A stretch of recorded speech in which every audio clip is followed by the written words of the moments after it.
Hello everyone, welcome back to the channel. Welcome to another part of our episode regarding admission in Presidency University. তো আমরা সবাই জানি কাউন্সেলিংয়ের date publish হয়ে গেছে, public ওয়েবসাইটে সেটা নোটিফিকেশান দিয়ে দিয়েছে। 7 থেকে 11 আগস্ট অবধি তোমরা ই কাউন্সেলিং করতে পারবে। ই কাউন্সেলিংয়ে তোমাদের কী করতে হবে? তোমাদের রেজিস্ট্রেশন করতে হবে, তোমাদের নাম, তোমাদের ফোন নাম্বার, ইমেল আইডি, তোমাদের যে পাবডেটের যে অ্যাপ্লিকেশন নাম্বার আছে সেটা দিয়ে তোমাকে একটা লগ ইন করতে হবে, একটা পেজ বানাতে হবে। যে এই লিঙ্কটা কিন্তু 7 থেকেই তোমরা পাবডেট যে অফিসিয়াল ওয়েবসাইট আছে সেখানে পেয়ে যাবে। এরপর এটা কমপ্লিট করার পর তোমাদের আরেকটা অপশন দেবে যে চয়েস লকিং। মনে করো তুমি 3টে সাবজেক্টের জন্য এলিজিবল, তুমি first second third preference put করলে কম্পিউটারে, এরপর সেই নিচে একটা অপশান থাকবে লক ইউর চয়েস। এবার এই অপশানটাতে কিন্তু তোমায় করতেই হবে। তুমি যদি মনে করো ফিল আপ করলে আর কোনোভাবে হয়তো তুমি লক করলে না তোমার প্রোফাইলটা, তখন কিন্তু সেটা খুব বড় একটা প্রবলেম হয়ে যাবে। কারণ তোমার প্রোফাইলটা যদি ওপেন থাকে সেটা কিন্তু কোনো মতেই কোনোভাবে যেভাবেই কোনো চেঞ্জ হতেই পারে, এবং তোমার যে সাবজেক্ট প্রেফারেন্স আছে সেটা কিন্তু এদিক ওদিকও হয়ে যেতে পারে। তো আমি বলবো একটা ভালো ক্যাফে বা বাড়িতে যদি তুমি খুব কনফিডেন্স, তুমি যদি এরকম ফর্ম ফিল আপ করতে পারো 100%, তাহলেই বাড়িতে করবে। নাহলে তোমার বাড়ির সামনে যদি কোনো ক্যাফে থাকে সেখানে গিয়ে অবশ্যই এটা করবে, কারণ তারা ট্রেন্ড। চয়েস লকিং হচ্ছে এরকম। এরপর আমরা সবাই জানি যে 7 থেকে 11 আগস্ট অবধি কিন্তু তোমরা এই রেজিস্ট্রেশনটা করতে পারবে। এবার 7 থেকে 11 আগস্ট মানে এই নয় যে 11 লাস্ট ডেটে কি করবে। 7 থেকে যখন টাইম পাচ্ছে প্রথম দিনেই করে নেওয়ার চেষ্টা করবে, কারণ লাস্টের দিকে যেহেতু সবাই করার চেষ্টা করে তখন কিন্তু সার্ভারের প্রবলেম হতে পারে। ওই জন্য সবসময় চেষ্টা করবে 7th মধ্যেই যেন তোমরা এটা করে নিতে পারো। এরপর তোমরা চয়েস লকিং করলে, তোমরা একটা রেজিস্ট্রেশন করলে, এরপর আরেকটা অপশান দেবে যেখানে কিন্তু তোমাদের 500 রুপিস ডিপোজিট করতে হবে ফর কাউন্সেলিং। তোমার যেই কাউন্সেলিং প্রসেসটা সাকসেসফুল হলো, তুমি যদি কাউন্সেলিংয়ে বসতে চেয়েছো, তুমি যে ইচ্ছুক, সেটার জন্যই 500 রুপিস পেমেন্টটা করতে হবে।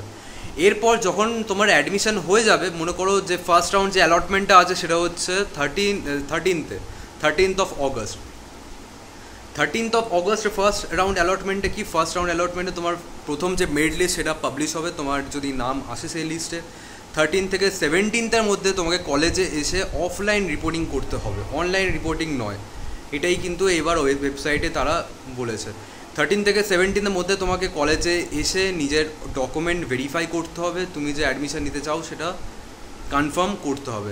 অ্যাডমিশন নেওয়ার জন্য 1000 রুপিস যে সিট অ্যাকসেপ্টেন্স ফিস সেটা তোমাকে করতে হবে।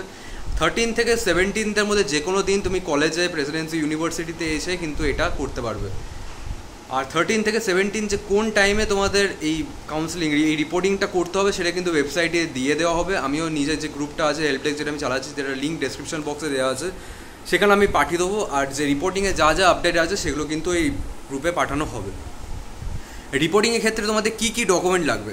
প্রথমেই হচ্ছে 10th আর 12 মার্কশিট, থার্ড হচ্ছে আধার কার্ড, ফোর্থ হচ্ছে ডমিসাইল সার্টিফিকেট। ডমিসাইল সার্টিফিকেটটা তোমাদের অত ইম্পর্টেন্ট নয়।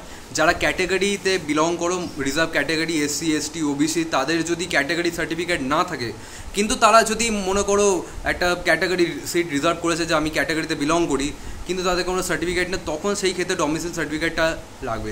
এরপর মনে করো তুমি ওয়েস্ট বেঙ্গলে আছো, তোমার এখানকার সার্টিফিকেট আছে, তোমার কোনো প্রবলেম নেই। তুমি যদি অন্য একটা স্টেটে থাকো, সেই স্টেট থেকে তুমি যদি আমাদের এখানে ওয়েস্ট বেঙ্গলে অ্যাটেম্প করছো যে আমি রিজার্ভ সিটে অ্যাডমিশন নিতে চাই, তখন কিন্তু তোমাকে ওয়েস্ট বেঙ্গলের ডমিসাইল সার্টিফিকেট নিতে হবে। এটা খুবই একটা ক্রুশিয়াল ব্যাপার। তো তোমার যদি ক্যাটাগরি সার্টিফিকেট থাকে, সেটা যদি ভ্যালিড হয়, তাহলেই কিন্তু ক্যাটাগরি যে সিট আছে সেখানে কিন্তু অ্যাপ্লাই করবে। অনেকজন একটা কনফিউশন আছে যে তারপরে একটা ডকুমেন্ট আছে ইনকাম সার্টিফিকেট। ইনকাম সার্টিফিকেটটা কী? ইনকাম সার্টিফিকেট হচ্ছে যদি তোমার বাবা মা মধ্যে যদি যে গার্জেন আছে ফ্যামিলি, সে যদি গভর্নমেন্ট সার্ভিস করে, তার যে পে স্লিপ সেটাই যথেষ্ট। যদি বিজনেস করে, সে যদি ITR ফাইল করে, ইনকাম ট্যাক্স রিটার্ন ফাইল করে, তার যে রিটার্ন ফাইলে যে জেরক্সটা থাকে সেটা দিলেই যথেষ্ট। যদি মনে করো তোমরা ইনকাম ট্যাক্স ল্যাবের মধ্যে পড়ো না, যদি তোমার ইনকাম মনে করো একটা সার্টেন অ্যামাউন্টের কম আছে, তাদের ইনকাম ট্যাক্স দিতে হয় না, তারা কি করবে? খুব সিম্পল ব্যাপার, নিজেদের ট্যাক্স লয়ারের কাছে যাবে, তাকে বলবে যে আবার একটা নন ট্যাক্সেবল IT রিটার্ন ফাইল করে দাও যেখানে আমার মান্থলি ইনকাম দেখানো আছে। তারা ইজিলি করে দেবে, একটা মিনিমাম চার্জ নেবে, সেটা দেখালেও কিন্তু তোমার ইনকাম ট্যাক্স রিটার্ন মানে ইনকামের যে সার্টিফিকেট আছে সেটা কিন্তু এলিজিবল। মনে রাখবে, মিউনিসিপ্যালিটি কাউন্সিলরের যে সার্টিফিকেট আমরা মিউনিসিপ্যালিটি থেকে পাই সেটা কিন্তু একদমই এলিজিবল নয়। এটা কিন্তু খুবই ইম্পর্টেন্ট। সেই সার্টিফিকেটটা কিন্তু এরা নেবে না। SDO BDO বা গ্যাজেট যে গভর্নমেন্ট অফিসিয়াল আছে তারা যে সার্টিফিকেটটা দেবে সেটাই কিন্তু এলিজিবল। তাছাড়া গভর্নমেন্ট পে স্লিপ অথবা তোমার যে আইটিআর ফাইলে যে রিটার্নের যে কপিটা, এই জিনিসগুলোই কিন্তু এলিজিবল। তো এরপর যে যারা ফার্স্ট রাউন্ড যারা 13 থেকে 17 মধ্যে অ্যাডমিশান পেয়ে যাবে তারাই তারপরে আস্তে আস্তে কলেজে অ্যাডমিশনের জন্য একদম গ্যারেন্টিড যে তাদের পরে যে টাইমিংটা দেবে সেখানে কিন্তু তারা কলেজ আসতে পারবে। ফার্স্ট রাউন্ড অফ অ্যালটমেন্টে যাদের হবে না তারা সেকেন্ড রাউন্ডে ট্রাই করবে।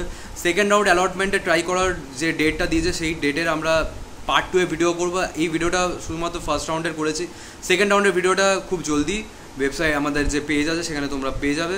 All the best to everyone. আর এরপরও যদি কোনো প্রবলেম হয় তোমাদের বা যদি কোনো অসুবিধা হয় তোমরা হেল্প ডেস্ক গ্রুপটায় জয়েন করে যাও অথবা আমাকে ডাইরেক্টলি তোমরা কমেন্ট সেকশনে জানাতে পারো। All the best to everyone.